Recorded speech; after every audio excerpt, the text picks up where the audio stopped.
Hello, and thank you for joining Women of Color Advancing Peace and Security. My name is Ashley Burrell. I'm the Secretary of the Board for Women of Color Advancing Peace and Security. We will be producing monthly podcasts featuring women of color in the peace and security field, so please visit WCAPS.org regularly for more details. Hello and welcome to another episode of the Vibe podcast. Thank you so much for joining us on this cold winter evening. My name is Lisa Arias and I'm standing in for Bonnie Jenkins tonight. Today we have the pleasure of having Ileana Valle join us. Ileana is a powerhouse. She's worn many hats throughout her career, including serving as an enterprise risk consultant at Deloitte, where she did financial analysis and management consulting, and worked at the United States Bureau of Prisons, Federal Communications Commission, and JP Morgan Chase, all while also serving on the executive board of the Association of Latino Professionals for America. She is a committed human rights activist and aspires to move the women's empowerment agenda forward. Ileana, welcome, and thank you so much for joining us. Thank you so much for having me. It's my pleasure. So to get started, why don't you tell us a little bit about yourself, about your background, where are you from? Sure. So I have a little bit of a unique background. My family is originally from El Salvador, and they migrated early in the 80s. And so a lot of my perspective of being a woman of color stems from that background. And I began as a consultant to the federal government doing financial analysis work, and mainly focusing more on private sector. And the reason it was, I sort of fell upon this career path because I had to work full-time while also attending school full-time in the evenings. And so that is where I didn't really have much of a broad understanding of career opportunities and paths at the moment, and working with a lot of folks at the time that were business professional. It was something that I was striving for at the time, and I did have the opportunity to engage and interact with a lot of government counterparts, understanding what it's like to work for alongside the federal government. And it actually allowed me to have a little bit of a hybrid understanding of working for the private sector as at a consulting firm, but at the same time also being a bit mission driven and being a public servant while working alongside the federal government employees. And it was my stint at Deloitte that I realized that what I was doing wasn't necessarily fulfilling me in the way that I wanted to. And that was when I decided to do a little bit of a career pivot. And the opportunity came up for me to move to Nicaragua to do social advocacy work. I really had no idea what was in store for me at the time. I just knew that I wanted to travel. I knew I wanted to get more international exposure. And I know I also wanted to work on a mission and to feel more fulfillment with the work that I was doing. And eventually that led me to get my master's degree in international relations. And here I am today doing a little bit of international development, international security work, and I'm excited to share a little bit more on what my trajectory has been like. So I want to ask you about this career pivot. You mentioned that you'd worked through school, that you didn't really have a clear sense of the options available to you. I think when we're talking about career pivot, it can be a very risky endeavor, even if you do have all of that figured out. So I'm wondering how you thought about that shift and what led you to commit to it. So I felt and I still feel that I started my career quite early. Yeah, I didn't have such a traditional route where I went to school, did internships, and then went through the whole job search. In a sense, it was a little bit easier for me while being challenging at the same time because I did work full time during the day and I did go to school in the evening. So by the time I did graduate, I had a good solid resume that allowed me to smooth to transition a bit smoother to a more professional, so to speak, opportunity. And so by the time that I realized that this wasn't something I was passionate about, I did have quite a trajectory, but it didn't feel as though, because I didn't really have the opportunity to choose what I really wanted to do. I just went with the opportunities at hand at the time. So when I realized that I wasn't fulfilled and I was more mission driven, and then I wanted to learn a little bit more about my culture, actually, that was another reason why I decided to do Latin America out of all the regions. I wanted to learn a little bit more. It was more the need to pursue personal interest than really what I felt in terms of it being a risk. So if anything, I think it didn't feel as risky. I think everyone around me at the time, including my parents, were completely worried about me, and they weren't really that gung ho about the idea of me doing that. But for me, it was harder and more painful to continue on the more traditional or more safer route than it was to venture out on something that I knew I really wanted to do. So you mentioned that your family is from El Salvador. How did your personal background impact the way that you conceptualized of the work you were doing in Nicaragua? So it really allowed me to understand what it was like to be from that country. Granted, I didn't grow up living in El Salvador, but I grew up traveling there all the time. I went from hating it as a child to really enjoying it as a teenager to loving it as an adult, and to really understand what my parents and my family have had to do to get ahead, and the reasons that they had for migrating. And so a lot of this really allowed me to give a very unique perspective that a lot of my colleagues that were mainly white Americans didn't really have quite the understanding. They had more the education, the theory, the academics, but they didn't quite understand it from the perspective that I did. So I really feel that made me unique, and it allowed me to give a very unique perspective. What's something that you wish people understood more about the region? As I'm sure you know, it's in the news a whole lot, and it's a very polarizing subject. Being there, what did you learn that you wish would permeate the mainstream? I wish people truly understood the reasons why people migrate, and the reasons and the true pull and push factors that are behind all of this. Everyone that comes here, isn't a criminal. These are very hardworking people that sacrifice a lot. If people can imagine what it's like to have to go to another country, sometimes, from an American culture perspective, people do it because they want to and they want to be exposed. But even that transition is very hard. So even if you can only imagine what it must be like for someone who doesn't wish to do this, but needs to do this for either economic reasons or to secure safety for their children and a stable financial future for their children. Do you feel that the way that you think about foreign policy has shifted significantly after your time abroad? It definitely has. It really allowed me to understand it from a more academic point of view. When I arrived in Nicaragua, I had a more anecdotal perspective, and though it's valuable, but it being there really allowed me to develop more of that academic lens that I really needed and continue to need as I continue my career in foreign policy, in kind of understanding what is feasible and what are some of the viable solutions to some of these issues.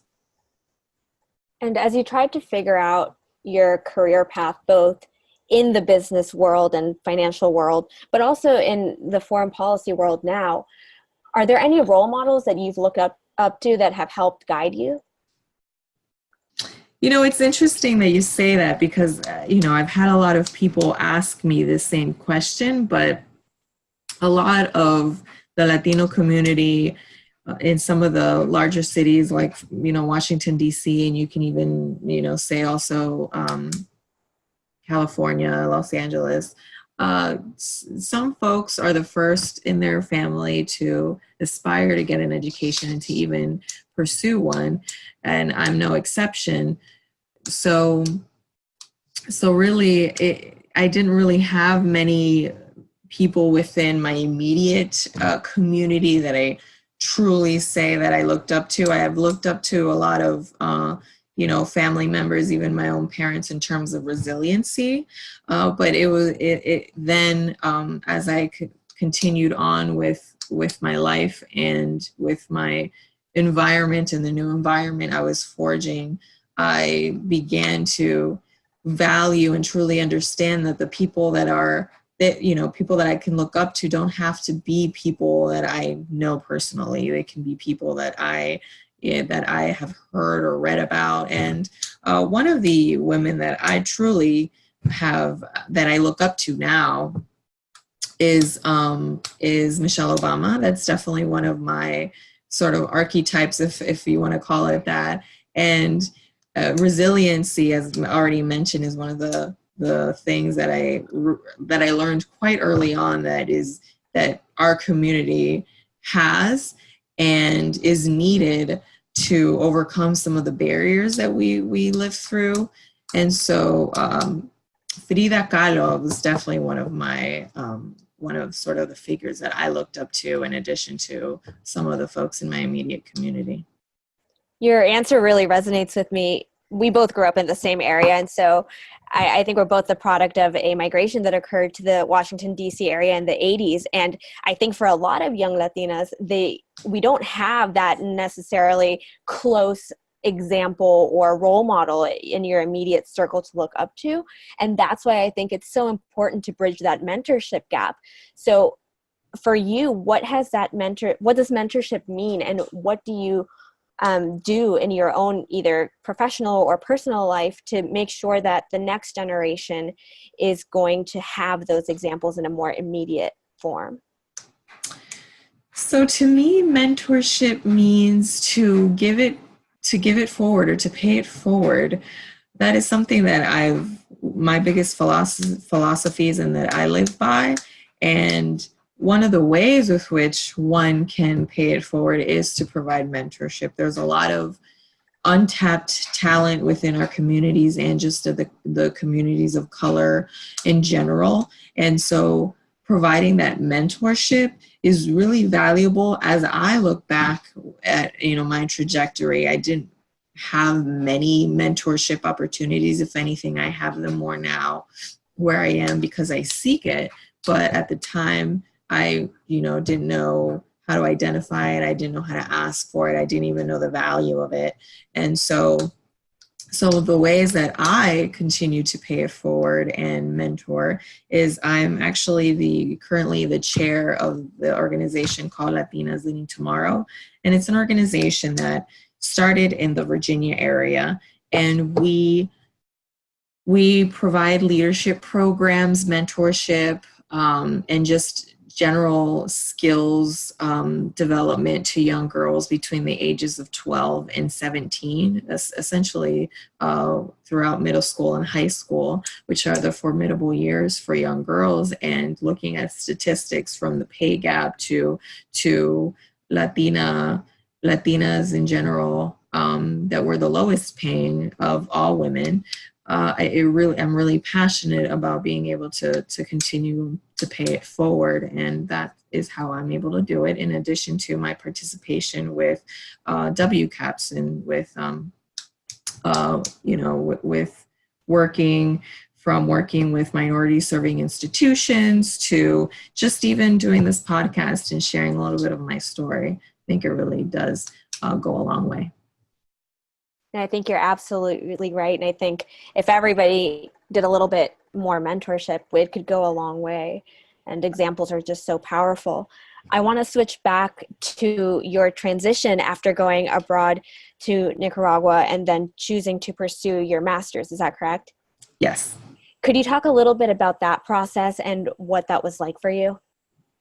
Sure. So the process didn't quite get easier as I was navigating sort of my professional life. And the reason why I say that is just because of, not there not being many women that look like me, that have positions that I may have access to. And so I didn't really know anybody who had a career in international relations. I didn't really know what it really meant to get into this field. And the reason why I say I didn't really quite know is because it's quite different than navigating the private sector and just navigating business. It's definitely a lot more privilege. It's definitely a lot more white, for lack of a better word, and being strategic. And a lot of the things that I learned to do, it really sort of kicked into high gear when I decided to pursue the master's. And so I had tapped into the Latino professionals within this area. So that was really that's been my strongest network among others. But I tapped into that network to find people who I could talk to and get as much information as possible. I throughout the trajectory, I realized that not having access to information is one of the biggest barriers that we have. And so I tried to ask as much questions as I could, try to have an idea.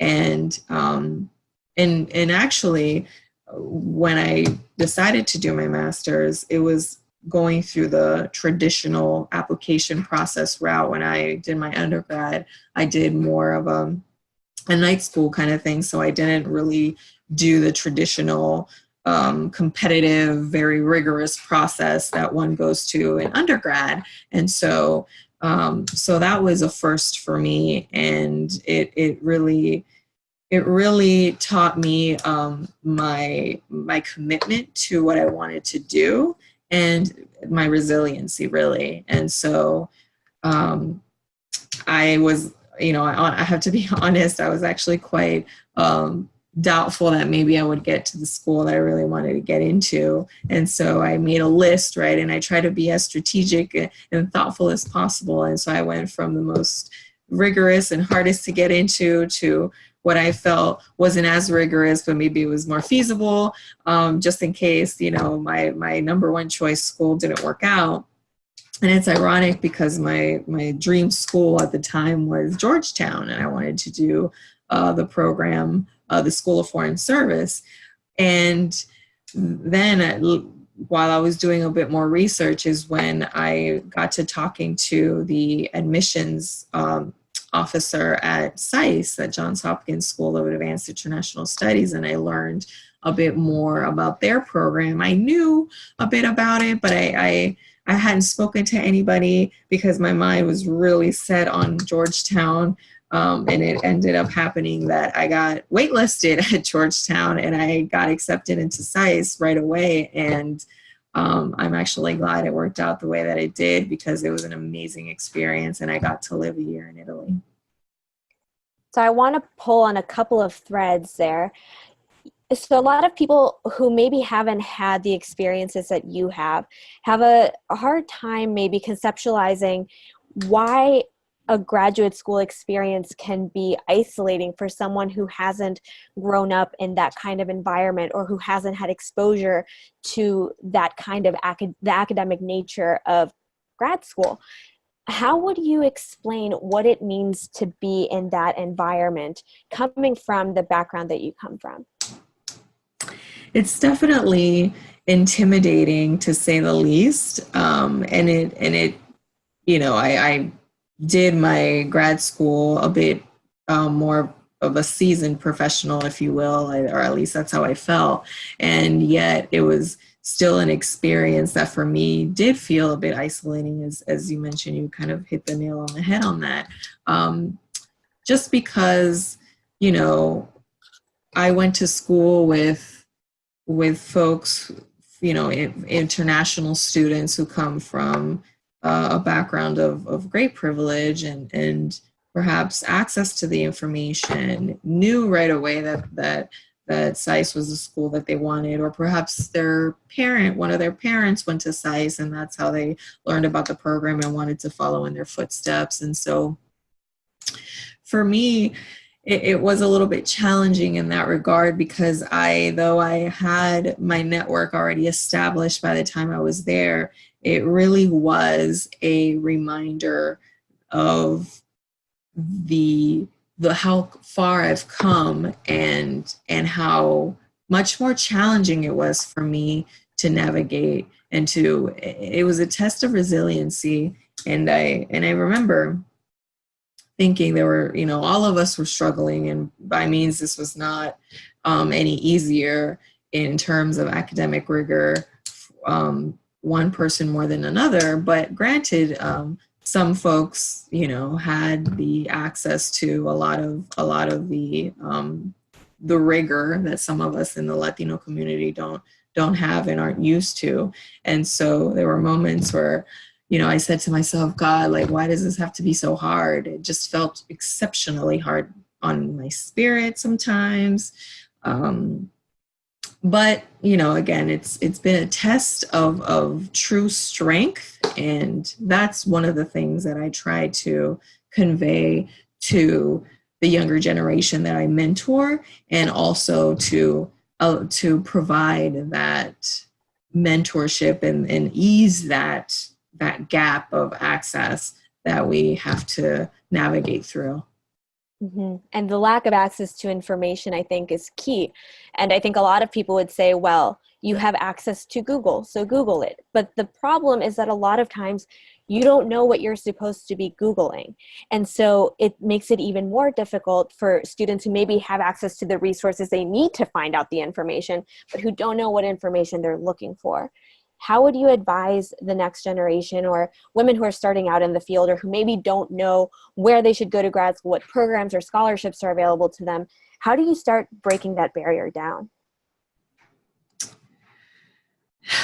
It's going back to paying it forward for even our Latino community to look back and see how they're able to help. I've really run into a lot of people within the community that feel, oh, I would love to give back, or I don't have time, or I love to give back, but honestly, I'm not there yet. I mean, sometimes people are under the misconception that they have to have this great title and this great experience to give back.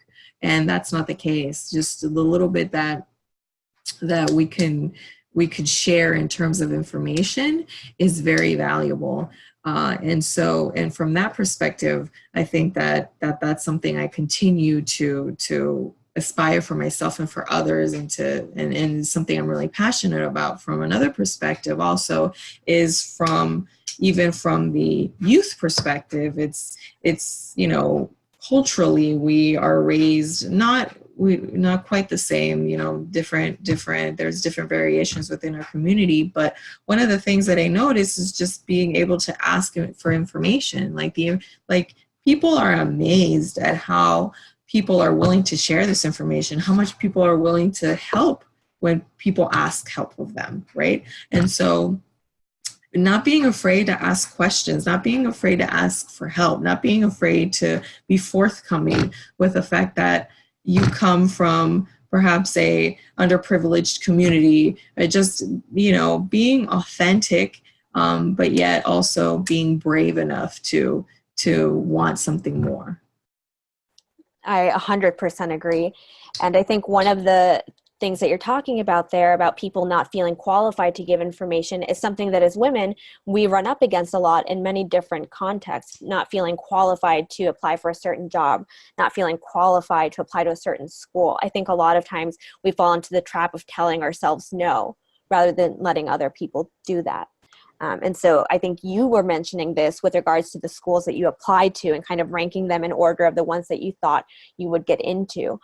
There's a little bit of doubt there, an element of doubt. And I'm wondering how you would advise other women to surmount that and to really strive for what they really want, no matter how audacious or far-fetched it might seem.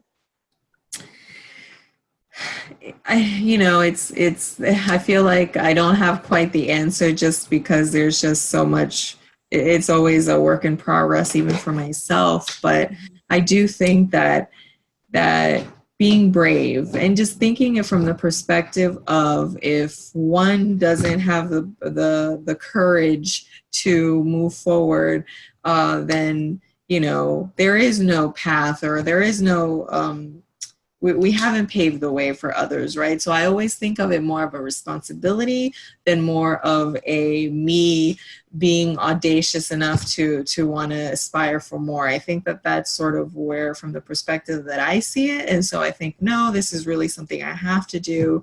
How can I even teach younger generations how to go after what they want if I can't even do the same? And in terms of just generally being confident in oneself, everyone is still trying to figure it out, men and women alike. I just think that sometimes men tend to play it off a little bit better, or they tend to fake it till they make it a lot more than women, because they want to wait until they're specifically qualified for that position. We're all learning, and if the opportunity presents itself, I'm a person that doesn't quite believe the coincidence exists. There is a reason why the opportunity came up, and if it did, that's why it's also important to continue to learn, to be prepared for when these opportunities happen. So when it's time to take it, we can definitely take it and be confident that we've prepared for it. We've prepared for the moment to take on this new role. Along that line, what are some of the challenges that you faced in your career? Have there been moments where you haven't felt like you've had the opportunities you wanted, or like you couldn't access them? What were some of those challenges, and how did you deal with them? There have been many of times where I've felt, due to my lack of access, I haven't, sometimes even when it comes to comparing, I'm guilty of doing that at times. And I really believe that that's not something we should be doing. But in the moments I've thought that, if only I would have had the information, that somebody whose family is originally from here has had, then things would have been a little bit easier.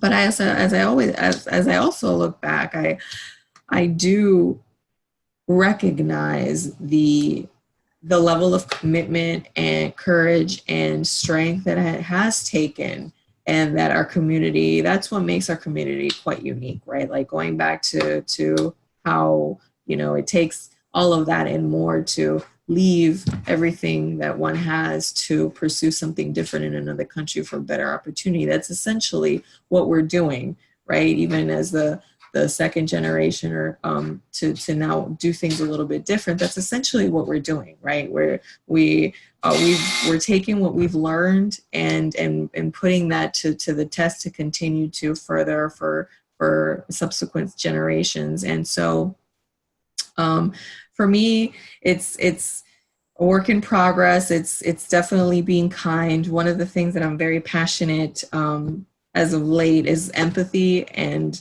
one of the things that we have to learn also, not only to show empathy for others, but so much so for ourselves, because we tend to be so hard on ourselves, and it's a process. Trust the process, and just don't feel like there is a wrong question, or there's just ask all the questions out there. Now I ask everything that there is that I need to know for me to really truly understand. And in the moments where I feel self-doubt, I remember the moments that I have been brave, and I'm like, I've been through worse, I can do this, and I continue to forge forward. So you mentioned empathy in your professional life. Or in your personal life, do you think there is a role for empathy to play in the world of security studies? I think a lot of times we get so caught up in the academic framing of things and acronyms and technical terms. Is there a role for empathy to play? Absolutely. In fact, this is one of the topics that I have been involved lately with some colleagues from SICE, that we developed a workshop for the Women's SICE Women Leadership Initiative, housed at SICE, to impart empathy and teach it, and how it's relevant, and it's not just something that needs to be taught within the lens of gender, right? It's something that it needs to, it's obviously something that's gendered. It's definitely something that having empathy is considered a female trait at times, and that there is no room for that in foreign policy.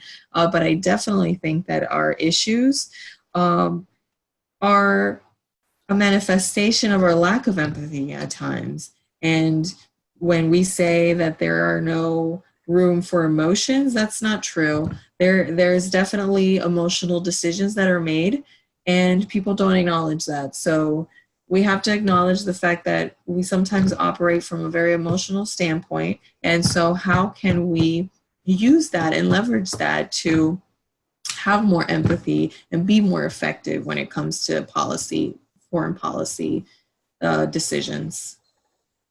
So you had mentioned recognizing some of the unique hurdles that you faced in your own personal and academic trajectories. How do you recognize and acknowledge that those difficulties exist, and that there are certain challenges that you will face that perhaps your peers won't, without becoming jaded about your circumstance and maintaining optimism? It's actually a very thin line, because there's definitely conversations I've had with people who are jaded, or who people, there's a difference, or there's different scenarios. There's people who are completely oblivious to it. There's people who are aware of it and use that to make change. And then there's others who use that and become jaded and feel like there is no room for change. It is what it is. And so I definitely think that showing oneself empathy, and there's also, even within just international relations and foreign policy, one cannot allow themselves to become jaded. I think that that's, when people, in whatever capacity that they are in their careers, the moment that they become jaded, that's when the person is no longer has the ability to really effectuate change. You really have to have a certain level of optimism to actually make a difference. And that's not always going to be the case, but always remembering that in the moment that one loses that hope, that's when our ability to effectuate change really is impacted. So always remembering that, always being aware, and always being dedicated to learning. Even though I'm quite familiar with the Latino community context, there's definitely, I believe in intersectionality. There's definitely other communities of color that are definitely going through other challenges, and how we can learn from that, and how we can be more inclusive of not just our own communities, but of others, to be even more effective. I want to switch back now to the work that you're currently doing. Could you tell us a little bit about the organization you're working for, the kind of work you're doing, and maybe what your day-to-day looks like? Sure. So I'm currently at Strategic Capacity Group, and I'm a senior program officer leading a community-oriented policing project in the Sahel region of Western Africa. And it's a little bit of a change from my background in Latin America, but that is also a manifestation of my commitment to continue to learn and that sort of thing. And so the organization has a more of a educational mission, if you will, and it's very dedicated to building institutional capacity of foreign governments as it relates to security sector institutions. And I'm working on a project that focuses on involving the community and how the communities can work a bit better with the security institutions that in many countries there is a deep distrust based on history, based on instability, and the security institutions aren't effective, and therefore the instability is perpetuated. And I can't necessarily say that I have quite a day-to-day. There's definitely very interesting, this is very interesting work, and I felt like I've been on my toes and learning and really understanding more this new regional context for me. And it's going to require me to do a little bit more traveling than I have before to Africa and some of the countries that we're working in. So I'm really very much looking forward. And yeah, I think it's work that I have, slowly but surely within my trajectory have narrowed a little bit more into what I want to do. I've realized how committed I have been with my own education. So I really do believe in the organization's educational mission, and it aligns perfectly with my wanting to help others. And so I'm really excited for the work that I'm doing. I'm glad you got to marry your interest in education with that of security studies. I think that's a very powerful and unique thing. In the coming years, how do you hope to see the field of foreign policy change, if at all? Are there any things that you want to see be different in a decade, let's say? I hope things are different. I think that things need to be different in order to address the ever-changing issues that we are facing and continue to face. I do look forward, and I'm very excited to the work that WCAPS is doing and how it's manifesting in the world. And a prime example of that is very, here in our very own home with a more diverse Congress and incorporating some of these unique perspectives.